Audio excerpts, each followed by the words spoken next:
¿Sabías que algunos animales se reproducen sin pareja, mientras que otros pueden cambiar de sexo a voluntad? La evolución de la función reproductora en los animales es un tema fascinante y complejo que ha cautivado la atención de biólogos e investigadores durante décadas, dando lugar a numerosas hipótesis científicas.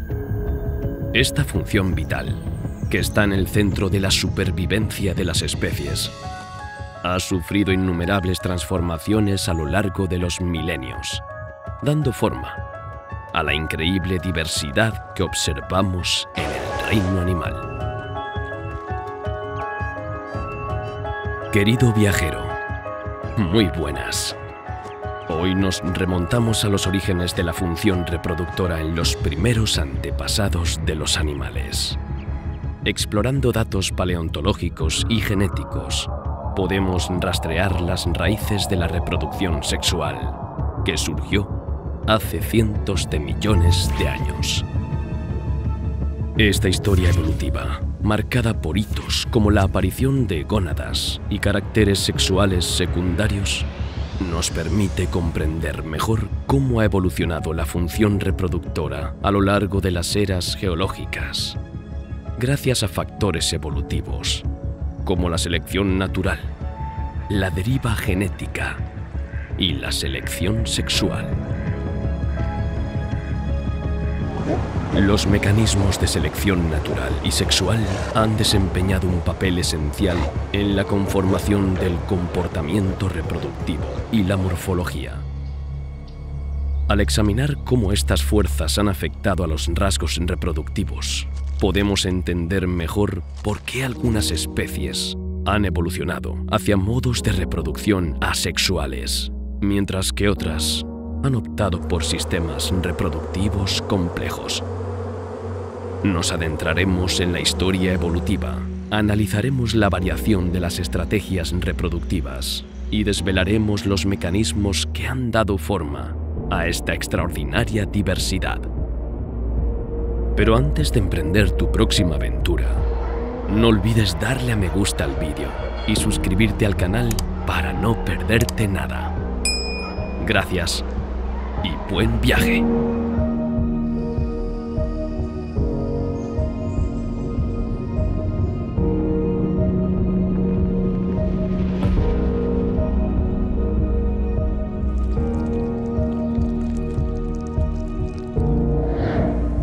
Aunque tendemos a pensar que los organismos vivos son adultos y a considerar la reproducción como la creación de un nuevo adulto que se parece a la generación anterior, es importante tener en cuenta que todo organismo vivo es un organismo por derecho propio a lo largo de todo su ciclo vital, desde la fecundación del óvulo hasta la edad adulta, y no solo durante un breve periodo de tiempo.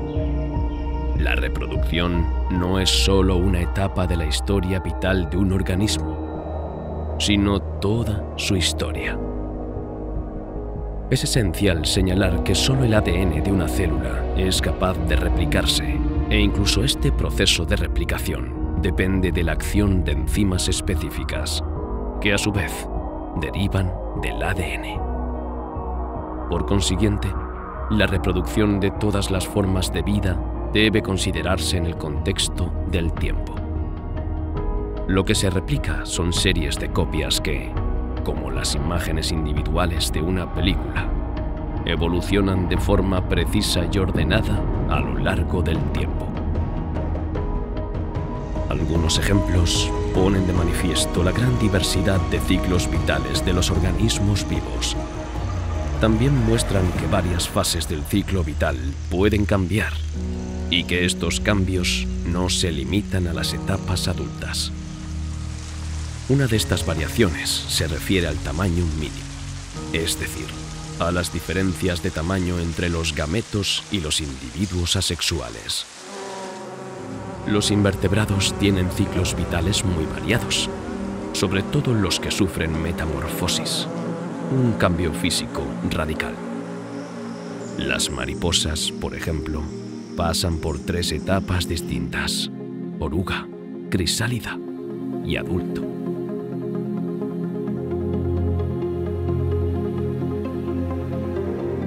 Una característica notable de este proceso de desarrollo es que durante la transición de oruga a adulto, la mayoría de los tejidos de la oruga se descomponen y sirven como fuente de energía para la siguiente fase de desarrollo. Esta comienza cuando ciertas pequeñas estructuras, llamadas discos imaginales, de la larva empiezan a crecer para dar lugar al adulto. Así, la mariposa pasa esencialmente por dos fases de crecimiento y desarrollo: larva y crisálida adulto, así como por dos pequeñas fases: huevo fecundado y discos imaginales. Este fenómeno es similar en los erizos de mar, donde la larva, llamada plúteo, tiene una pequeña yema verrugosa que se desarrolla hasta convertirse en adulto, mientras que el tejido del plúteo se desintegra. En ambos ejemplos, se puede considerar que el organismo vive dos historias vitales, una construida sobre los restos de la otra. Otro ejemplo de ciclo vital observado en ciertos invertebrados pone de relieve el concepto de que las principales distinciones entre organismos no siempre residen en el aspecto físico del adulto, sino en variaciones a lo largo de su historia vital.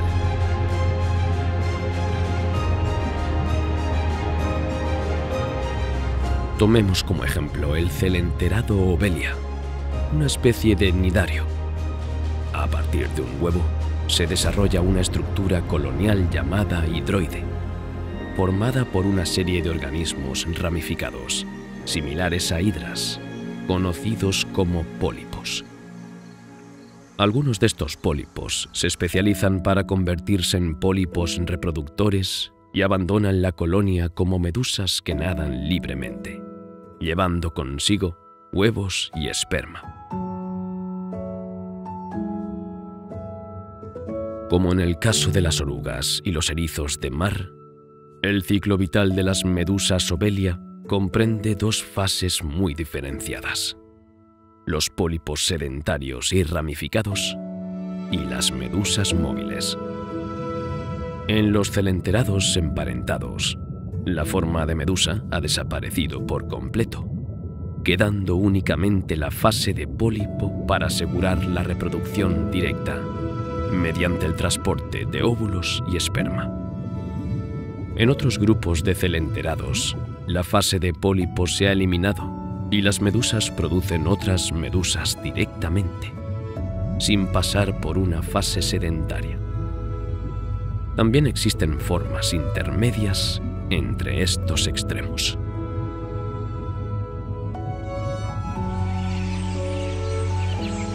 La importancia de la reproducción biológica puede explicarse plenamente por la selección natural, tal como se expone en el concepto de evolución, en particular a través de la teoría de la selección natural, formulada por Charles Darwin.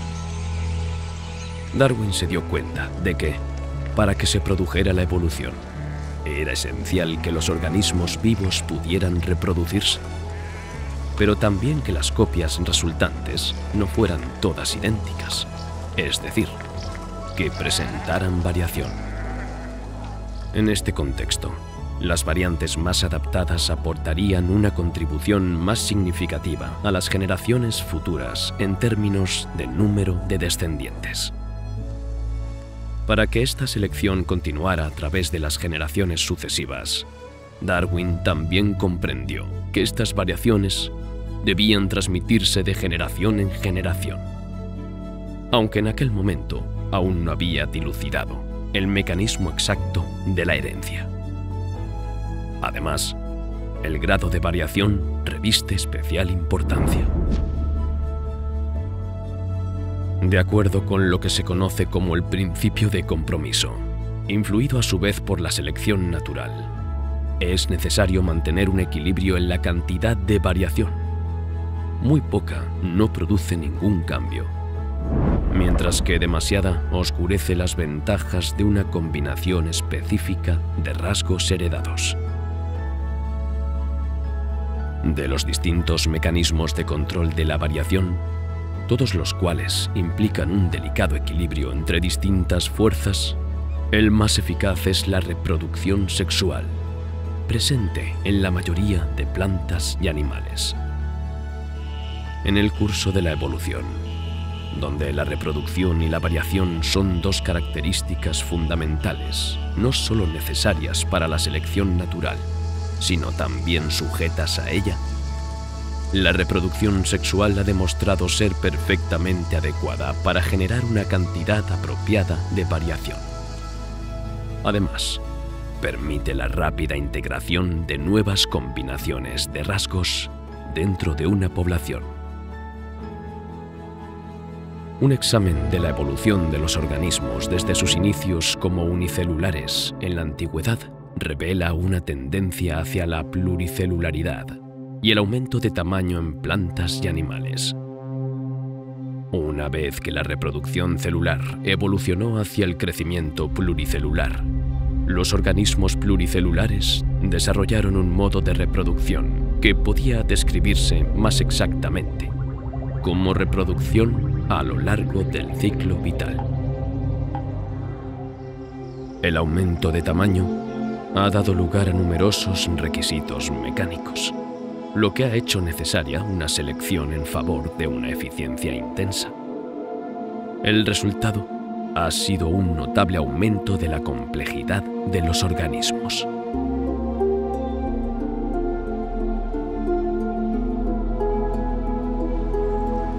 En términos de reproducción, esto ha llevado a un aumento sustancial de las posibles variaciones en la reproducción celular durante la evolución del proceso de desarrollo.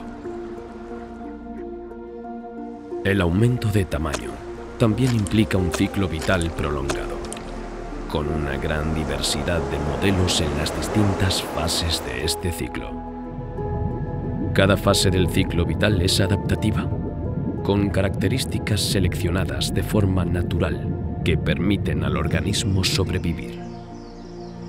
En algunos casos, como las orugas y las mariposas, han evolucionado distintas fases del ciclo vital separadas por metamorfosis.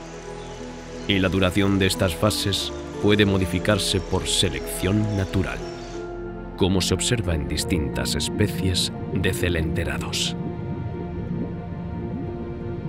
La eficacia de la reproducción para contribuir eficazmente a las generaciones siguientes es otro factor que ha evolucionado por selección natural. Por ejemplo, algunos organismos pueden producir muchos huevos, de los que solo sobrevivirá una pequeña proporción, mientras que otros producen muy pocos o incluso un solo huevo, que cuidan de proteger durante todo su desarrollo, aumentando así considerablemente las posibilidades de supervivencia. Ambas estrategias reproductivas tienen sus respectivas ventajas e inconvenientes. Muchas otras consideraciones relacionadas con la historia natural y la estructura del organismo, determinadas por la selección natural, dictan qué estrategia es la más adecuada para una especie concreta.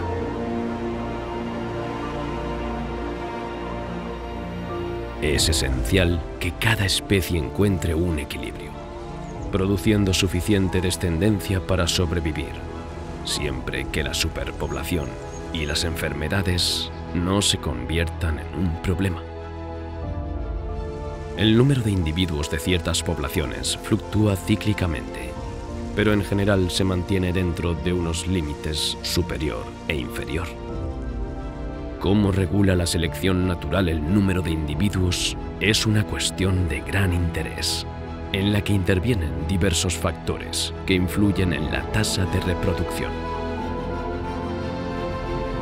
Dado que la variación hereditaria está codificada principalmente por genes situados en los cromosomas, los organismos que se reproducen sexualmente requieren una etapa unicelular en su ciclo vital. En esta fase, los gametos haploides de cada progenitor pueden fusionarse para formar el cigoto diploide. Este proceso también se observa a menudo en organismos que se reproducen asexualmente, pero en este caso, los órganos reproductores asexuales, como las esporas, son pequeños, lo que facilita su dispersión eficaz.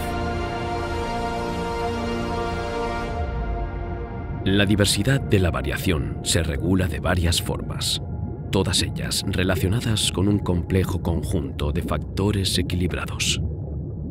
Estos factores incluyen el modo de reproducción, asexual o sexual, la tasa de mutación genética, el número de cromosomas, el grado de intercambio de segmentos cromosómicos, conocido como recombinación genética, el tamaño del individuo, correspondiente a la complejidad y duración del ciclo generacional, el tamaño de la población, el nivel de endogamia y las proporciones relativas y la posición de la haploidía y la diploidía en el ciclo vital.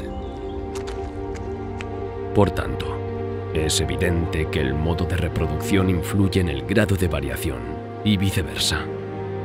Estos dos elementos combinados permiten que tenga lugar la selección natural, y esta, a su vez, modifica los mecanismos de reproducción y variación.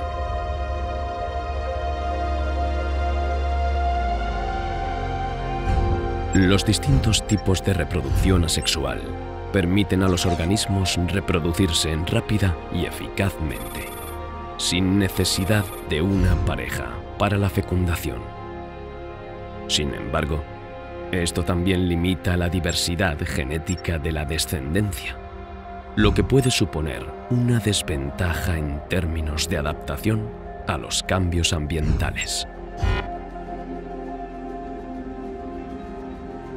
La reproducción asexual se da tanto en microorganismos procariotas, como las bacterias, como en algunos organismos eucariotas, unicelulares o pluricelulares. Los animales han desarrollado varios métodos de reproducción asexual. La fisión binaria es el modo de reproducción de las células procariotas y de algunos protozoos. Se trata de una forma de reproducción asexual en la que una célula progenitora se divide para dar lugar a dos células hijas perfectamente idénticas, cada una de las cuales tiene el potencial de crecer hasta alcanzar el tamaño de la célula progenitora original. Para los organismos unicelulares, este es el único método utilizado para producir nuevos individuos.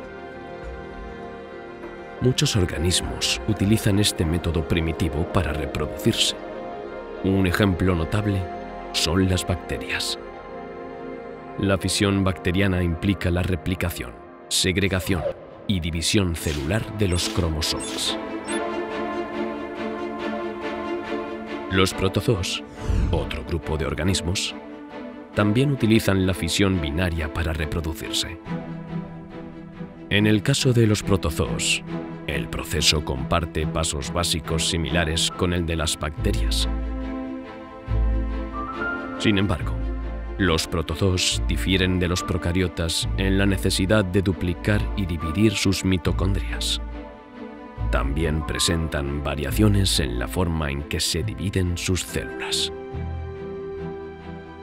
Por ejemplo, en las amebas, la citocinesis puede producirse en cualquier plano, lo que demuestra un tipo de fisión binaria irregular.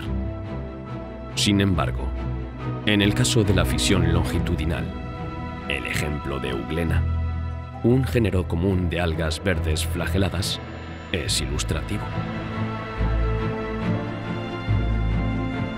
Ceratium, otro protozoo, se caracteriza por una citocinesis oblicua. Paramecia es un ejemplo de protozoo que utiliza un tipo de fisión binaria transversal. La gemación es una forma de reproducción asexual en la que se forma un nuevo individuo a partir del crecimiento de una parte de una célula o de una región del cuerpo, lo que conduce a la separación del organismo original en dos individuos. En algunas especies, la capacidad de producir yemas puede extenderse a casi cualquier parte del cuerpo, mientras que en muchos casos esta capacidad está restringida a zonas especializadas. Al principio, una protuberancia del citoplasma o células en multiplicación, denominada yema, toma forma y se desarrolla gradualmente hasta convertirse en un organismo, que es una réplica del progenitor. Este nuevo individuo puede desprenderse posteriormente para vivir de forma independiente, o las yemas pueden permanecer unidas, formando agregados o colonias. La formación de yemas es un fenómeno que se observa en algunos organismos unicelulares, como ciertas bacterias, levaduras y protozoos. Sin embargo, es interesante señalar que varios organismos metazoos, incluidas ciertas especies de cnidarios, adoptan regularmente la gemación como método de reproducción. La fragmentación es otra forma de reproducción asexual en la que un organismo progenitor se divide en fragmentos, cada uno capaz de desarrollarse de forma independiente en un nuevo organismo. Estos fragmentos crecen y maduran para formar una generación completamente nueva con características idénticas a las de sus progenitores. Este modo de reproducción sigue un proceso de 3 etapas. El proceso comienza con la creación de fragmentos, sigue con su crecimiento y, por último, termina con la transformación de los fragmentos en individuos maduros de la especie. La fragmentación es un método común de reproducción en muchas colonias de coral, tanto duro como blando. Además, muchas anémonas de mar utilizan la división o fragmentación como medio de reproducción. Otros ejemplos de reproducción por fragmentación animal son las estrellas de mar y las planarias.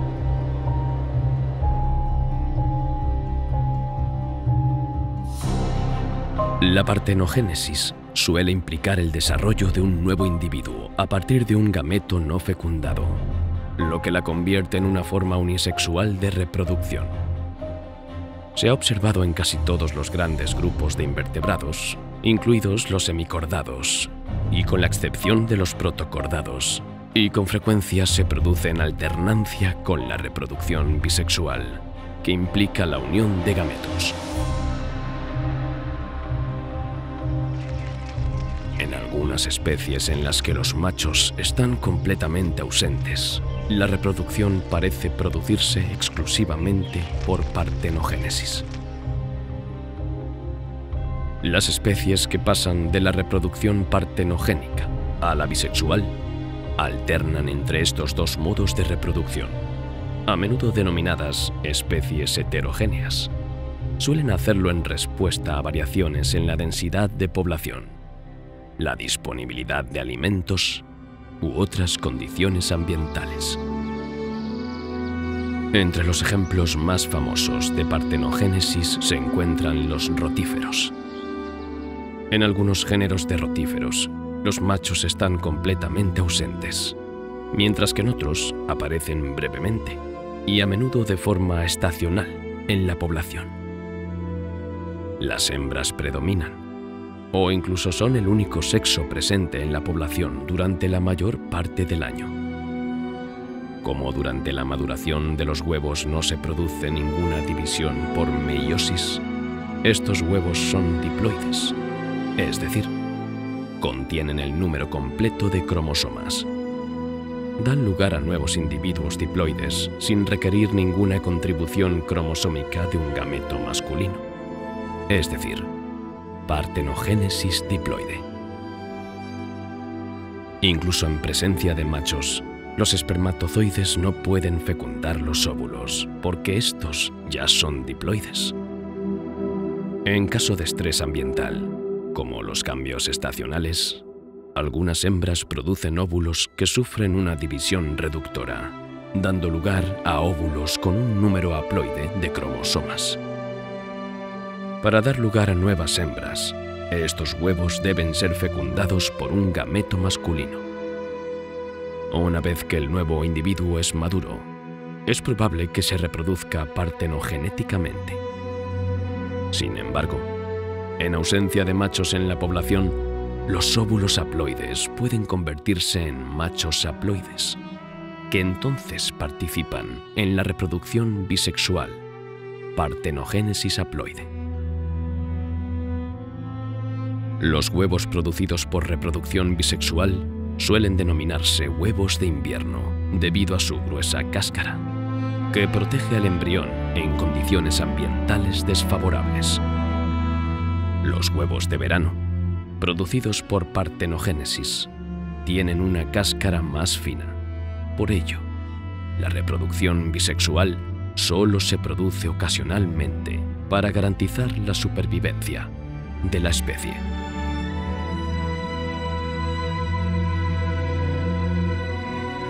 Los nematodos, sobre todo las especies de vida libre como algunos nematodos del suelo que son dioicos, presentan un tipo de partenogénesis denominada ginogénesis. En este modo de reproducción, los espermatozoides producidos por los machos no se fusionan con el óvulo haploide de la hembra, sino que simplemente lo activan para que comience su desarrollo. El resultado es el nacimiento de hembras haploides. La partenogénesis, que parece rara en anélidos y moluscos, es más común en artrópodos. Por ejemplo, los cladóceros, como las pulgas de agua, tienen un ciclo reproductivo similar al de los rotíferos. Mientras las condiciones ambientales siguen siendo óptimas y el alimento abundante, las hembras producen otras hembras por partenogénesis diploide. Cuando las condiciones se vuelven desfavorables, empiezan a aparecer machos en la población, lo que desencadena la reproducción bisexual. Aún no se conoce con exactitud el desencadenante de la aparición de los machos. Los huevos fecundados, protegidos por una cáscara muy resistente, entran en una fase de latencia y pueden sobrevivir a condiciones ambientales severas, como temperaturas extremas y desecación.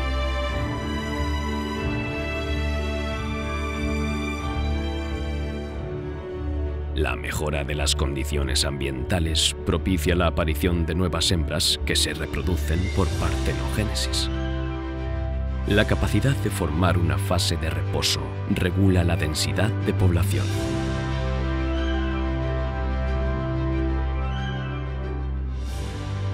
Cuando el suministro de alimentos se vuelve insuficiente debido a una superpoblación de hembras partenogenéticas, se desencadena la reproducción bisexual, seguida de una fase de reposo. Los insectos ofrecen numerosos ejemplos de partenogénesis de diversa complejidad. Uno de los casos más fascinantes se observa en las abejas.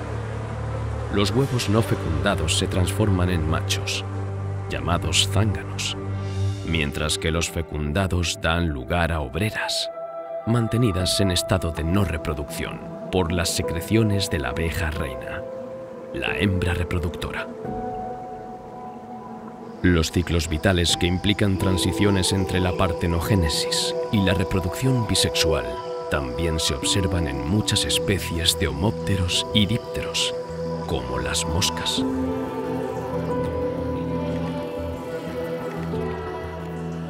Los pulgones, que son homópteros, tienen un ciclo estacional que comprende una fase invernal bisexual y una fase estival partenogenética. Algunas especies llevan a cabo cada fase en una planta huésped diferente, y el inicio de estas fases está influido en gran medida por factores como las variaciones de temperatura, la duración del día y la disponibilidad de alimento. En el jején, una variedad de mosca, la fase bisexual tiene lugar durante la edad adulta. mientras que la partenogénesis se produce en las larvas, fenómeno conocido como pedogénesis. Las hembras adultas ponen huevos fecundados, de los que nacen las larvas, cuyos ovarios se desarrollan mientras el resto del cuerpo conserva una forma larvaria. Los ovarios de las larvas liberan huevos que entran en el hemocoelo larvario, donde se desarrollan mientras se alimentan de tejido larvario. Cuando alcanzan un estado de desarrollo suficiente, las crías resultantes de la partenogénesis emergen bien como larvas que continúan su reproducción partenogenética, produciendo larvas similares, o bien como larvas macho o hembra que maduran hasta convertirse en adultos y se reproducen bisexualmente.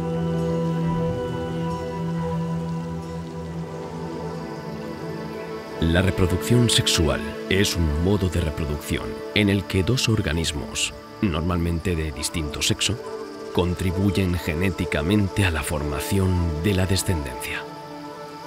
Esto implica la fusión de células reproductoras especiales, llamadas gametos, que contienen la mitad del material genético de cada progenitor.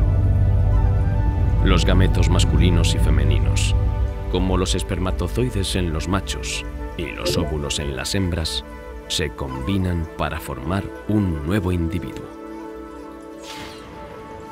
La reproducción sexual da lugar a una gran variabilidad genética en la descendencia, ya que mezcla los genes de ambos progenitores.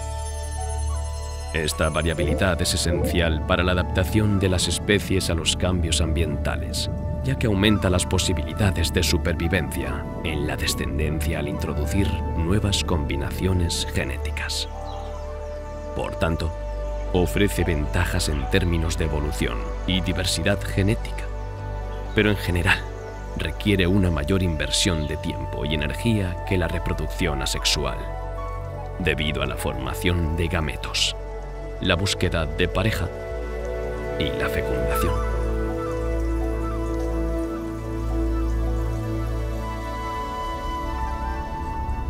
La unión de gametos es un proceso esencial en la reproducción sexual de los animales, que permite la fusión de espermatozoides y óvulos para formar un nuevo individuo. Sin embargo, los mecanismos que facilitan esta unión han evolucionado de forma diferente en las distintas especies animales. Esta diversificación de los mecanismos de unión de gametos es el resultado de la adaptación de los organismos a las presiones de la selección natural. La selección natural favorece a los individuos con mecanismos reproductivos eficaces, lo que les permite maximizar sus posibilidades de reproducción y transmitir sus genes a la siguiente generación. Los mecanismos de transferencia de espermatozoides y fecundación solo están bien estudiados en unas pocas especies de esponjas. En estas especies, los espermatozoides son producidos por los órganos reproductores masculinos y luego expulsados del cuerpo al agua a través de una compleja red de canales. Cuando un espermatozoide entra en otra esponja o en aquella de la que procede, es capturado por una célula flagelada especial llamada coanocito. A continuación, el coanocito envuelve completamente al espermatozoide, pierde sus estructuras flageladas y se desplaza a los tejidos internos donde ha madurado el óvulo. Allí, el coanocito que contiene el espermatozoide se fusiona con el óvulo y se produce la fecundación.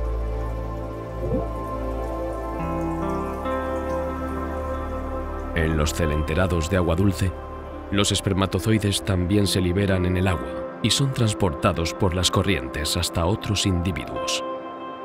Sin embargo, a diferencia del mecanismo de las esponjas, los óvulos de los celenterados se desarrollan dentro de la epidermis o los tejidos superficiales y están expuestos a los espermatozoides que se encuentran cerca en el agua.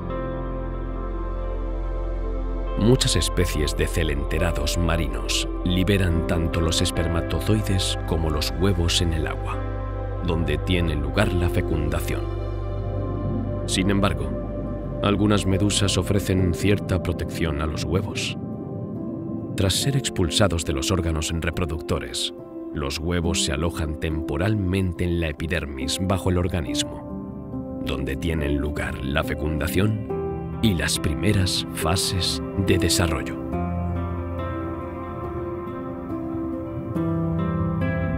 En todos los platelmintos, la fecundación tiene lugar internamente.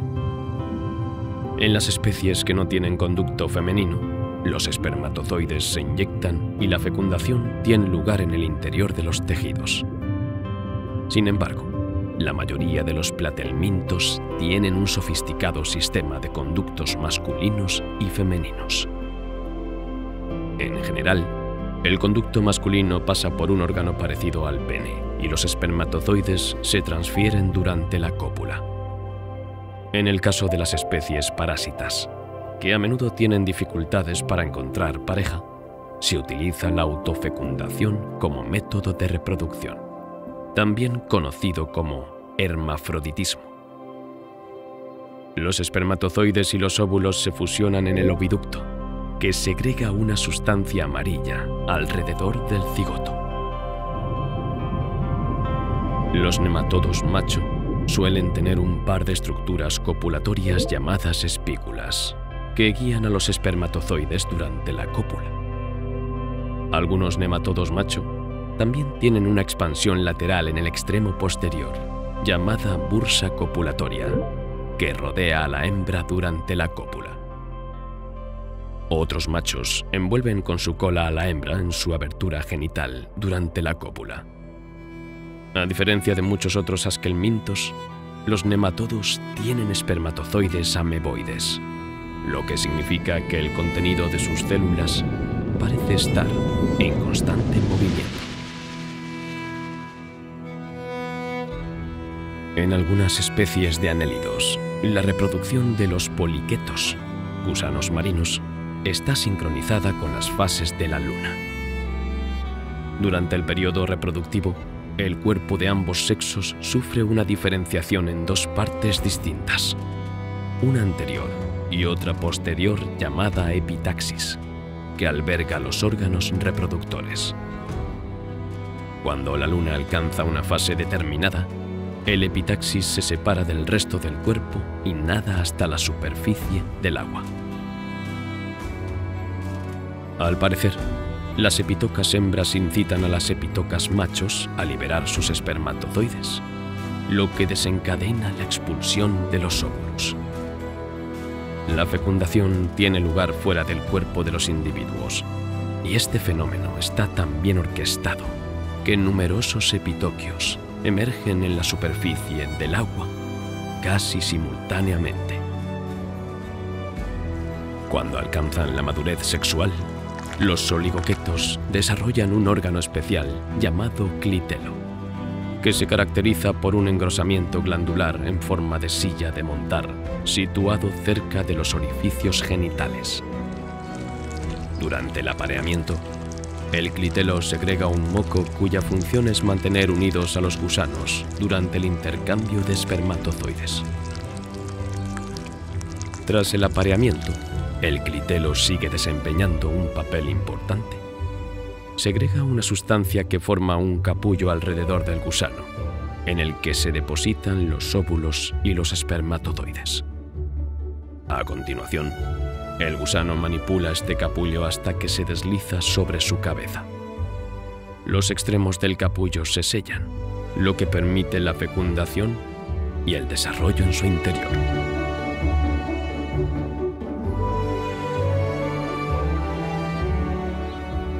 Cuando se trata de la fusión de gametos en moluscos, se utilizan varios métodos. Los bivalvos marinos, por ejemplo, liberan simultáneamente esperma y óvulos en el medio marino, mientras que algunas almejas de agua dulce parecen ser capaces de autofecundarse. Sin embargo, entre los gasterópodos marinos de la familia Ascalidae, destaca una variedad reproductiva poco habitual. producen dos tipos de espermatozoides. Un gran espermatozoide con núcleo degenerado sirve de vehículo para transportar numerosos espermatozoides fecundantes pequeños a través del agua hasta el oviducto de otro individuo. Los cefalópodos macho tienen brazos especialmente modificados para transferir espermatóforos. En el calamar, por ejemplo, el cuarto brazo derecho o izquierdo está adaptado a esta función. Tras una exhibición de cortejo a menudo elaborada, el calamar macho utiliza este apéndice modificado para extraer los espermatóforos de su reserva en su propio cuerpo y depositarlos en la cavidad del manto de la hembra. Una sustancia cementante liberada por el espermatóforo lo adhiere firmemente al cuerpo de la hembra, cerca del oviducto. En algunas especies, el macho puede incluso sacrificar su brazo en el proceso, y la hembra puede manipular los huevos con sus brazos. En el caso de los caracoles terrestres, se han desarrollado comportamientos inusuales en paralelo a la transferencia de esperma. Antes de la cópula, los dardos de carbonato cálcico son impulsados con fuerza desde la abertura genital de cada individuo que se aparea para alojarse en las vísceras de la pareja.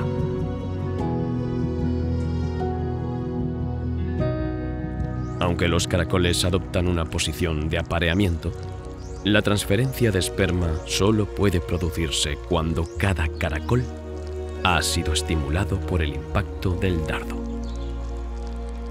Al igual que los moluscos, los artrópodos presentan una gran variedad de métodos para lograr la fecundación de los óvulos por los espermatozoides. Aunque los artrópodos tienen relativamente pocas estructuras especializadas para la transferencia de esperma, muchas especies destacan por su alto nivel de complejidad de comportamiento. Por ejemplo, los escorpiones machos y hembra participan en un complejo ritual. En algunas especies, el macho produce espermatóforos que ancla al suelo.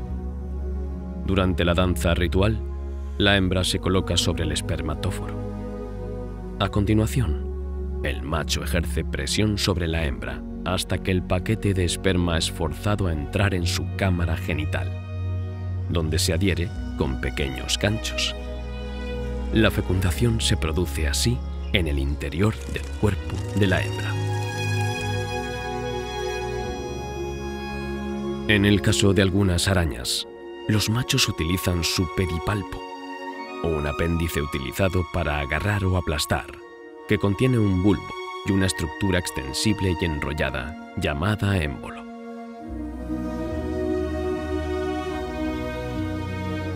Al inicio del apareamiento, el macho moja su pedipalpo en su propio esperma y luego introduce el émbolo en la abertura genital de la hembra, transfiriendo los espermatozoides al receptáculo seminal de esta.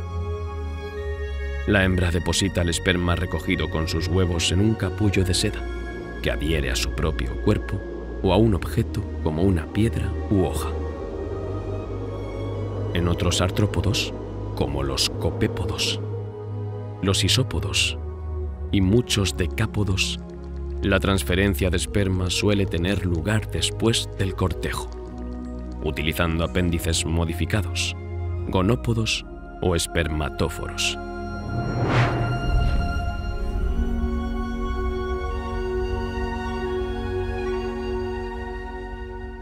Por ejemplo, los copépodos agarran a la hembra con sus antenas mientras colocan un espermatóforo en la abertura del receptáculo seminal.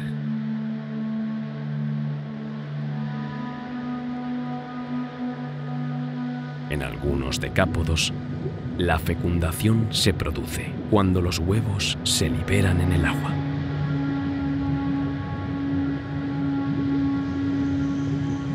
En los insectos, la fecundación es siempre un proceso interno, pero hay muchas variaciones en la forma en que los espermatozoides llegan a la hembra. En algunas especies, los machos producen espermatóforos, que se depositan en la bursa copulatoria o vagina de la hembra. La pared del espermatóforo se rompe, lo que permite a los espermatozoides nadar hasta el receptáculo seminal. En otras especies, los espermatozoides se introducen directamente en el receptáculo seminal a través de un órgano intromitente. En otros casos, los espermatozoides, sin los espermatóforos, se depositan en la bursa copulatoria y luego migran hacia el receptáculo seminal. En todos los casos, los espermatozoides quedan retenidos en el receptáculo seminal hasta después de la fecundación. Una excepción a esta vía de transferencia de espermatozoides se da en los insectos, que inyectan espermatozoides en el hemocoelo de la hembra, es decir, el espacio entre los órganos del cuerpo. A continuación, los espermatozoides migran hacia el ovario y el oviducto, donde se fusionan con los óvulos antes de que se forme la cáscara.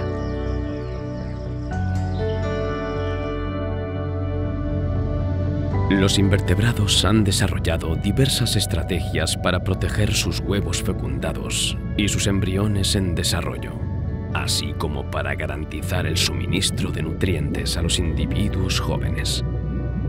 Esta adaptación es especialmente marcada en las especies de agua dulce y terrestres. Por ejemplo, las esponjas y los celenterados que se enfrentan a condiciones de sequía estacional crean una envoltura resistente para sus huevos, evitando la pérdida de agua. Muchos turbelarios encierran sus huevos en una cápsula, que adhieren a una superficie dura, donde los embriones se desarrollan hasta que eclosionan. Otros turbelarios mantienen los huevos encapsulados dentro de su propio cuerpo hasta que se completa el desarrollo y emergen las crías. Los platelmintos parásitos, así como la mayoría de los nematodos y rotíferos, encierran sus huevos en una cápsula protectora, donde se produce el desarrollo una vez que ha emergido el cuerpo paterno. Sin embargo, algunas especies de nematodos son ovovivíparas, lo que significa que los huevos eclosionan dentro del cuerpo materno. En muchas especies, la cantidad de yema contenida en el huevo y la estructura de la cápsula del huevo están relacionadas con las estaciones anuales, ya que los huevos de verano suelen tener menos yema y cápsulas más finas que los de invierno. Esta correlación estacional también se da en muchos crustáceos. Los anélidos de agua dulce y terrestres crean un capullo protector para sus crías, a menudo en un ambiente húmedo.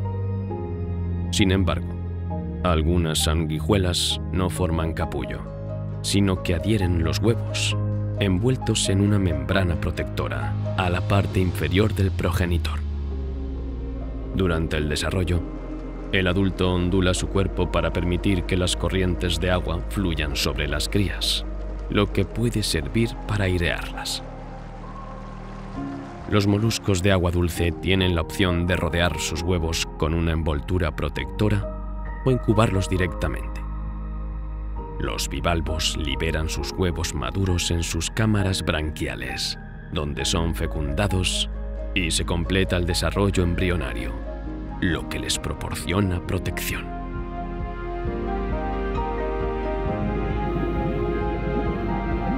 Los cefalópodos, como los calamares y los pulpos, fijan sus huevos a una superficie y generan regularmente chorros de agua para mantener las masas de huevos libres de residuos y oxigenarlas potencialmente. Algunos equinodermos también incuban sus huevos hasta que las crías eclosionan. Los artrópodos disponen de una gran variedad de estrategias para garantizar la supervivencia de sus crías. Entre ellas se encuentran las bolsas de cría, frecuentes en branquiópodos, isópodos y anfípodos. Estas bolsas pueden formar parte del caparazón o estar formadas por placas agrandadas en el externo. Los cangrejos de río fijan los huevos fecundados a sus aletas y los transportan mientras son incubados por la hembra. Las adaptaciones más elaboradas para los embriones se encuentran en los artrópodos terrestres, sobre todo en los insectos, mientras que algunas especies se limitan a poner los huevos y abandonarlos. Otras los mantienen encapsulados en el interior de su cuerpo durante las primeras fases de desarrollo. Algunas especies son vivíparas, es decir, tienen crías en desarrollo. Por ejemplo, los huevos de algunas especies de escorpiones contienen poca o ninguna yema, y el embrión es alimentado por el progenitor de forma similar a la reproducción de los mamíferos. En los escorpiones, una parte del oviducto se transforma en útero para albergar al embrión, mientras que otra parte, próxima al intestino de la hembra, absorbe los nutrientes que pasan a las crías en desarrollo. Adaptaciones similares se dan en ciertos insectos vivíparos, cuyas larvas se alimentan de las secreciones glandulares de la mucosa uterina.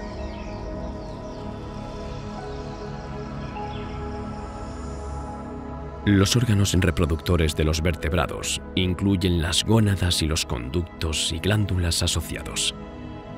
Además, algunos vertebrados, incluidas algunas especies de peces muy primitivas, tienen órganos específicos para la transferencia de esperma o la puesta de huevos. Las gónadas se encargan de producir los gametos y las hormonas esenciales para la reproducción. Los conductos y las glándulas asociadas almacenan y transportan los gametos, al tiempo que segregan las sustancias necesarias para el proceso reproductivo. Además de estas estructuras, la mayoría de los vertebrados, ya sean machos o hembras, tienen una cloaca. Se trata de una cavidad que sirve de cámara final común a los aparatos digestivo, urinario y reproductor, permitiendo la evacuación al exterior. En el caso de las lampreas y la mayoría de los peces con aletas de raya, la cloaca puede ser pequeña o estar ausente, y el tubo digestivo tiene una abertura externa separada llamada ano. En algunas especies de teleósteos, los tractos digestivo, genital y urinario se abren de forma independiente. Los peces hembra, estrechamente emparentados con las lampreas, tienen una cloaca pequeña.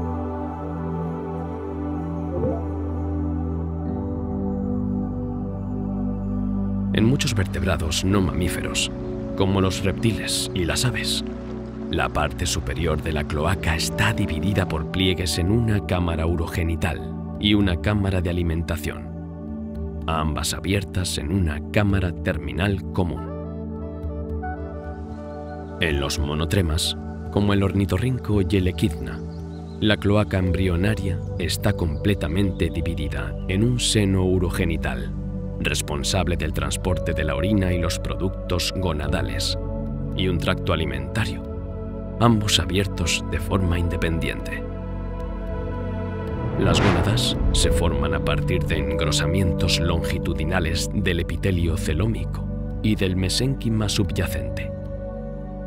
Inicialmente, estas crestas gonadales emergen en la cavidad celómica y son continuas con el riñón embrionario.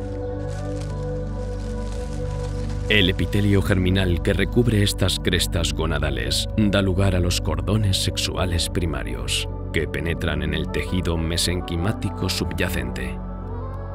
Los cordones sexuales secundarios se desarrollan hacia el interior, justo por debajo del epitelio germinal, para formar una región cortical. Si la gónada está destinada a convertirse en un testículo, solo se diferencia el componente medular. Sin embargo, si la gónada está destinada a convertirse en ovario, solo se diferencia el componente cortical.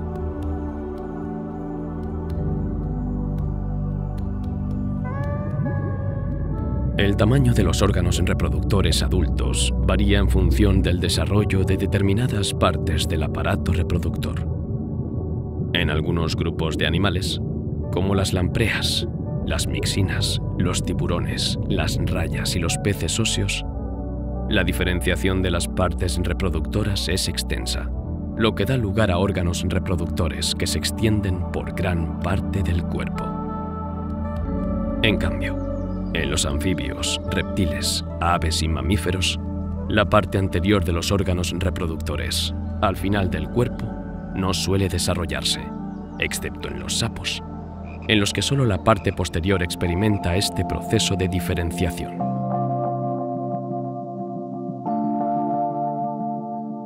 Algunas especies de vertebrados presentan una singularidad en el número de gónadas, con una única gónada situada en la línea media o en un lado del cuerpo. Esta característica es más común en las hembras. Por ejemplo, los ciclóstomos adultos, ya sean machos o hembras, tienen una sola gónada. En las lampreas está situada en el centro del cuerpo, mientras que los mixinos está en el lado derecho.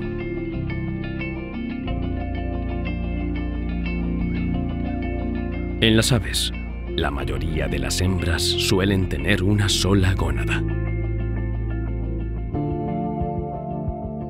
Sin embargo, los machos suelen tener un par de testículos. Hay excepciones a esta regla, sobre todo entre los halcones, ya que más de la mitad de los individuos maduros tienen dos ovarios bien desarrollados.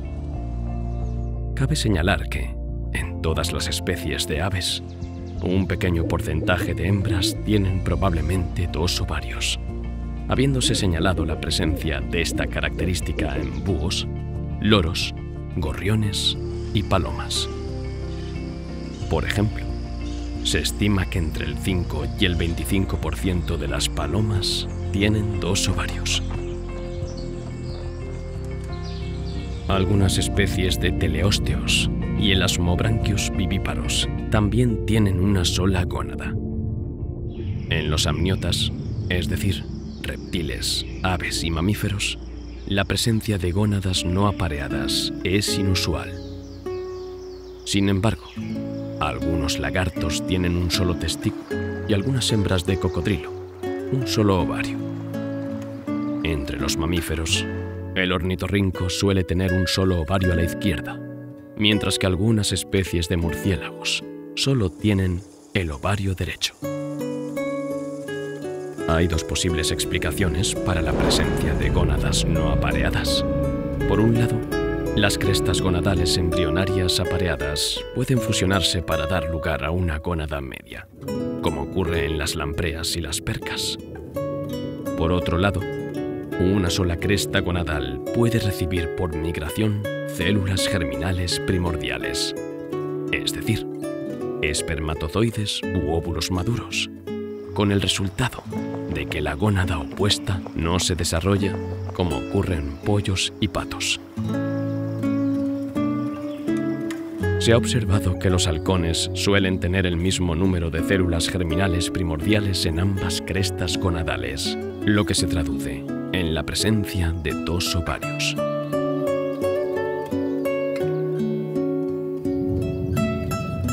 En los vertebrados inferiores, las gónadas maduras a veces producen tanto espermatozoides como óvulos, dando lugar a lo que se conoce como hermafroditismo. Esta característica es más común en ciclóstomos y teleósteos que en otros peces.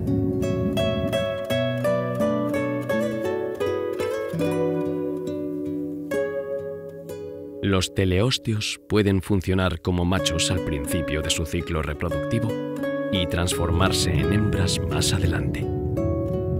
En algunas familias de teleósteos, el esperma y el óvulo maduran simultáneamente, pero se desarrollan en partes separadas de la gónada. Estos peces suelen actuar como machos durante una temporada de reproducción y como hembras en la siguiente. Los ciclóstomos suelen ser ambisexuales durante su fase juvenil, lo que significa que coexisten células sexuales masculinas y femeninas inmaduras, o en el caso de los mixinos, la parte anterior de la gónada inmadura puede ser un ovario, mientras que la parte caudal es un testículo. Se supone que los ciclóstomos suelen ser unisexuales en la madurez. En cuanto a los anfibios, el hermafroditismo es infrecuente, aunque a veces pueden producirse anomalías.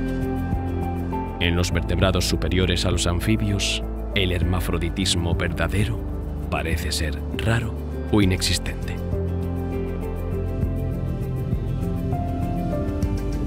Los sistemas de conductos masculinos y femeninos pueden a veces ser inexistentes. En los ciclóstomos, algunas especies de lasmobranquios y ciertos teleósteos, como el salmón, la trucha y la anguila, los gametos son transportados a la parte posterior de la cavidad celómica, a menudo mediante cilios, unas estructuras diminutas parecidas a pelos, y son expulsados a través de dos tractos genitales en forma de embudo, situados cerca de la base de la cola. En anuros y amniotas como reptiles, aves y mamíferos, e incluso en algunos teleósteos, los testículos están compuestos principalmente por túbulos seminíferos. Estos túbulos están enrollados y sus paredes contienen células responsables de la producción de esperma.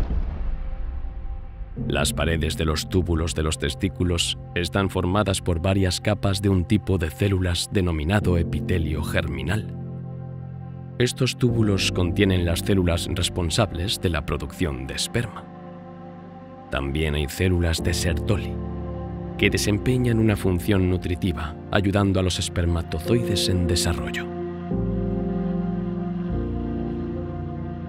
Los túbulos seminíferos comienzan en la capa externa de los testículos y se curvan hacia el interior.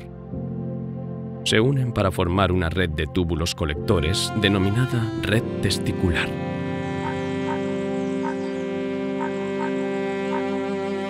En algunos amniotas, como la rata, los túbulos seminíferos pueden estar abiertos y desplazarse en zigzag desde la red hacia la periferia y viceversa. Por término medio, estos túbulos miden unos 30 centímetros de largo y rara vez están interconectados. En muchos mamíferos, los túbulos se agrupan en lobulillos separados por paredes de tejido conjuntivo. Esta organización permite concentrar una gran cantidad de epitelio germinal en un espacio restringido. En los machos inmaduros y en los machos adultos, fuera de la época de reproducción, los túbulos seminíferos apenas son visibles y el epitelio está inactivo. Sin embargo, en algunas especies, la espermatogénesis, es decir, la producción de espermatozoides, puede producirse de forma continua durante todo el año. Un epitelio activo puede mostrar todas las fases del desarrollo espermático. En el lumen de los túbulos se encuentran las colas de muchos espermatozoides, cuyas cabezas están incrustadas en las células de Sertoli. Espermatozoides libres y líquido que probablemente ha sido reabsorbido.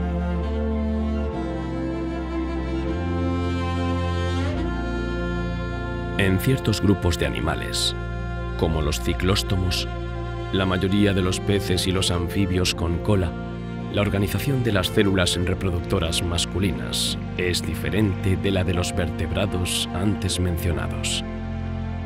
En lugar de túbulos seminíferos, hay un gran número de pequeños sacos o quistes en los que se desarrollan los espermatozoides. A diferencia de otros vertebrados, las células que recubren estos quistes no son células germinales, es decir, no participan directamente en la producción de espermatozoides. En cambio, los quistes actúan como entornos protectores para el desarrollo de los espermatozoides. En el proceso de producción de espermatozoides, las células germinales se desplazan desde una zona germinal permanente, que puede estar situada en la periferia de los testículos o a lo largo de una cresta en la punta del testículo, dependiendo de la especie. Una vez dentro de los quistes, estas células germinales comienzan a multiplicarse de forma significativa, produciendo un gran número de espermatozoides. Esta multiplicación hace que los quistes se hinchen notablemente, dándoles un aspecto blanquecino. Como resultado, todo el testículo adquiere un aspecto hinchado y granuloso. Cuando los espermatozoides alcanzan la madurez, se desprenden de las paredes de los quistes donde han crecido y nadan libremente en el líquido contenido en estos sacos. Finalmente, estos pequeños sacos se rompen, liberando los espermatozoides en los conductos. En algunos peces, como los ciclóstomos y ciertos teleósteos, los espermatozoides son expulsados a una cavidad especial denominada cavidad celómica. Una vez realizada esta expulsión, los quistes, ahora vacíos, pueden regenerarse formando nuevos sacos pequeños o ser poblados de nuevo por nuevas células germinales. Las células de Leydig, también conocidas como células intersticiales, están presentes en la mayoría de los vertebrados, si no en todos. Se cree que son una fuente importante de andrógenos u hormonas masculinas. Sin embargo, las células de Leydig no siempre son fáciles de distinguir, y en algunas especies de aves solo pueden identificarse utilizando un microscopio electrónico. En los testículos de rata, y probablemente en muchos otros animales, existe una red de pequeños vasos sanguíneos denominados capilares. Estos vasos sanguíneos están dispuestos de forma que la sangre que ha irrigado las células de Leydig, situadas en el testículo, se desplaza hasta los túbulos, que son las partes importantes responsables de la producción de esperma. Por lo tanto, es totalmente posible que las hormonas producidas por estas células de Leydig tengan un efecto directo sobre las células reproductoras, influyendo en el proceso de producción de esperma.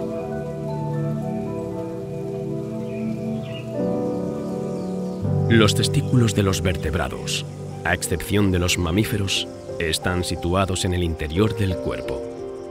Esta disposición también se observa en muchos, a veces todos, los mamíferos de órdenes de mamíferos como los monotremas, insectívoros, iracoideos, edentados, sirenios, cetáceos y proboscideos.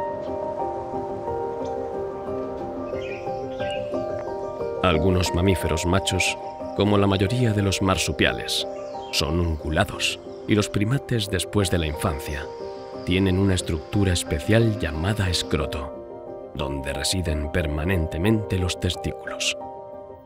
Sin embargo, algunos mamíferos tienen una bolsa que permite que los testículos desciendan y se retraigan mediante músculos. Entre ellos se encuentran algunos roedores, como las ardillas de tierra, la mayoría de los murciélagos, si no todos, y algunos primates primitivos, como los loris y los potos. Los conejos, la mayoría de los roedores y algunos insectívoros no tienen bolsas escrotales, pero sí una estructura llamada canal inguinal. Este canal permite tirar de los testículos de estos animales o retraerlos hacia el abdomen en caso de lesión u otras situaciones peligrosas. Cuando los testículos se retraen hacia el canal inguinal, se produce una hinchazón temporal de la zona entre el ano y el perineo. Sin embargo, es importante señalar que un pequeño número de mamíferos mantienen los testículos permanentemente en la zona perineal, en lugar de moverlos hacia arriba y hacia abajo, por el canal inguinal.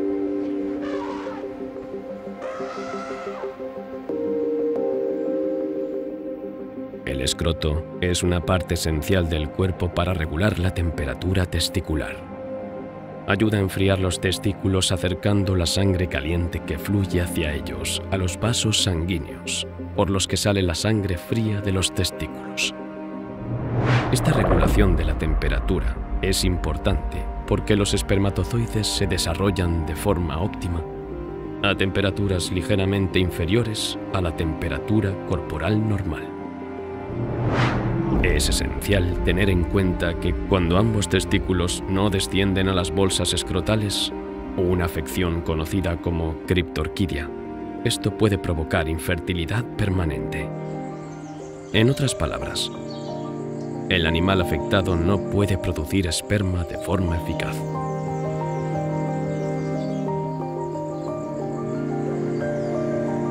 Las aves, al igual que los mamíferos, son animales homeotermos, lo que significa que mantienen una temperatura corporal constante. Sus testículos están situados cerca de los sacos aéreos, que son prolongaciones de las vías respiratorias. Esto permite a las aves regular la temperatura de sus testículos de forma similar al escroto en los mamíferos, ajustando el flujo sanguíneo para mantener las condiciones óptimas para la producción de esperma.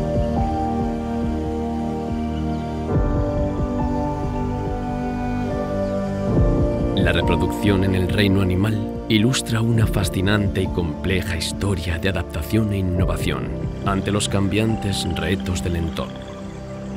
A lo largo de miles de millones de años, los organismos vivos han evolucionado desde modos sencillos de reproducción, como la división celular asexual, hasta sistemas mucho más complejos de reproducción sexual, que ofrecen una mayor variabilidad genética y mejores estrategias de supervivencia.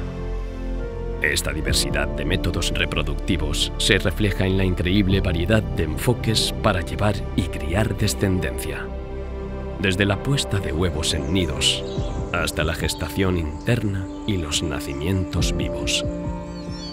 Esta compleja evolución es testimonio de la capacidad de los organismos vivos para adaptarse y responder a los retos medioambientales, al tiempo que pone de relieve las delicadas interacciones y compensaciones inherentes a la vida en la Tierra. Mientras miramos al futuro y continuamos nuestra exploración del mundo natural, estamos preparados para descubrir aún más maravillas y misterios. La reproducción animal es una historia interminable de descubrimientos, sorpresas y notables adaptaciones que reflejan el ingenio de la naturaleza y la riqueza de la vida en nuestro planeta. En la próxima parte, profundizaremos en los mecanismos y curiosidades de la reproducción animal, desvelando aspectos aún más asombrosos de esta fascinante faceta de la biología. Analizaremos las estrategias reproductivas de los vertebrados. ¿Cómo aseguran su descendencia a estas criaturas, a menudo más familiares, pero igualmente asombrosas? ¿Qué innovaciones evolutivas han dado forma a sus métodos reproductivos? Hasta el próximo episodio.